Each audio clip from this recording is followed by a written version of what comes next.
We have Dr. Mohan here with me. Of course, you know her from the landing coverage. Hey, Doc, how are you? I'm doing very well, Mr. President. I just Thank want you you to know. for taking the time to speak with us. Are you kidding me? What an honor this is. This is an incredible honor, and it's amazing. Indian of descent Americans are taking over the country. You, my vice president, my speechwriter, Vinay, I tell you what, but thank you. You guys are incredible. Did you want to say something? I'll be quiet. Absolutely, Swati. Tell us how you felt on landing day, and actually what path brought you to here at the lab. Absolutely. So my path actually started way back when I was a child watching my first episode of Star Trek. In addition to those fantastical scenes of space, what really captured my attention was this really close-knit team who was working together, manipulating this technological marvel with the sole purpose of exploring space and understanding new things and seeking new life. Perseverance is my first mission at JPL, where I've gotten to work from the very beginning of formulation all the way through operations. And it's made me feel like I was part of that crew, being able to work with this incredibly diverse, talented team that has become like a family. Spending years creating our own technological marvel has been a privilege. Those last days and weeks leading up to landing day, it was pretty smooth, but we were all still really nervous and frankly terrified until we got through those final 7 minutes.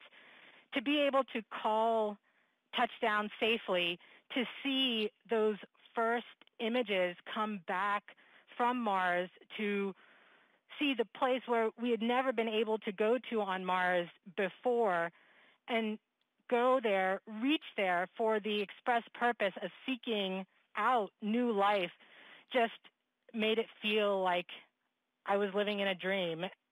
Now that that tremendous relief has passed for the team of being able to be there safely, all that's left is the excitement and the thrill of all the scientific discoveries that are yet to come of what Perseverance can actually find, and hopefully find those signs of past life on Mars.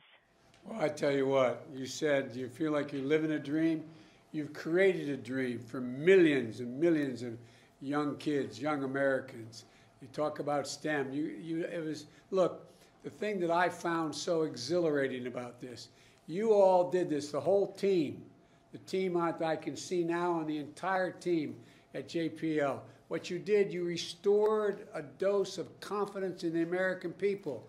They're beginning to wonder about us. They're beginning to wonder, are we still the country we always believed we were? You guys did it. You guys gave a sense of America's back. It's astounding what you did. You should not underestimate it. You should not underestimate it. You did it the most American way. You believed in science.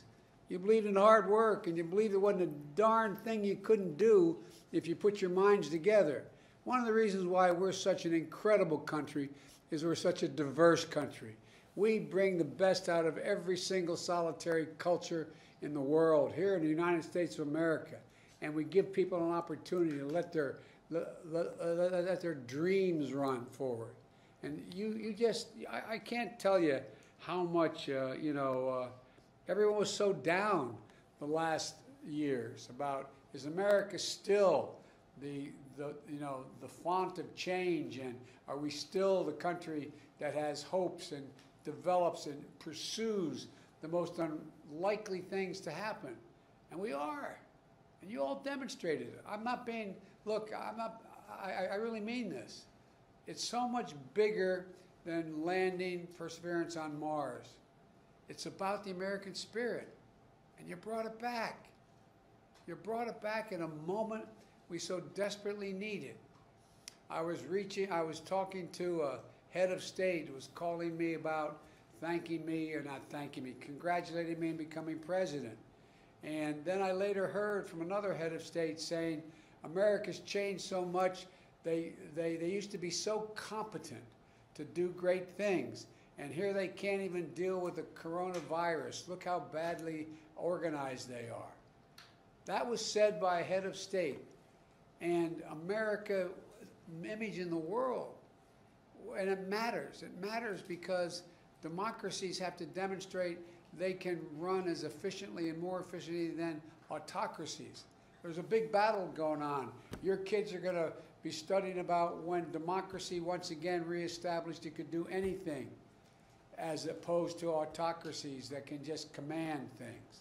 I just can't tell you how much I believe historians are going to write about what you did at the moment you all did it. At the moment you all did it. You should take such great pride in what you did. We can land a rover on Mars. We can beat a pandemic. And with science, hope, and vision, there's not a damn thing we can't do as a country. We have never, ever, ever failed to meet a goal. We've set our mind to it, and we've done it together. And that's what you all showed. So it goes way beyond the whole notion of what you just recently did. And God only knows what is going to come from this. God only knows what's going to happen. But you all are incredible. All the dreams you've created in other people's minds, other young kids. I tell you what, I just wanted to thank you and tell you, you know, it just seems that, you know, we're on the side of the angels just at the moment when things look like they're really dark in America over our history. Something has come along. Something has come along. And you guys came along and you did this. And so I just want to thank you from the bottom of my heart, tell you how presumptuous of me to say I'm proud of you, but I am so proud of you. And Mike, the teamwork that still exists there, the importance of it, the consequence of what you're doing, and it's only just a start. I had a group of folks in my office not too long ago, House and Senate members, House members, Democrats and Republicans, talking about infrastructure. And I have in the shelf in my Oval Office a moon rock. And they walked over and said, "This is actually a moon rock from the moon?" And I jokingly said, "You ain't seen nothing yet. Wait till you see what comes home from Mars." So anyway, folks, thank you, thank you, thank you, thank you. You're great Americans, and you're demonstrating again, there's not a thing we cannot do when we set our mind to it. Well, God bless you all. Thank you. Thanks, Mike. Thank you very much, Mr. President. And by the way, I'm like a poor relative, Mike. When I'm invited, I show up. So be careful.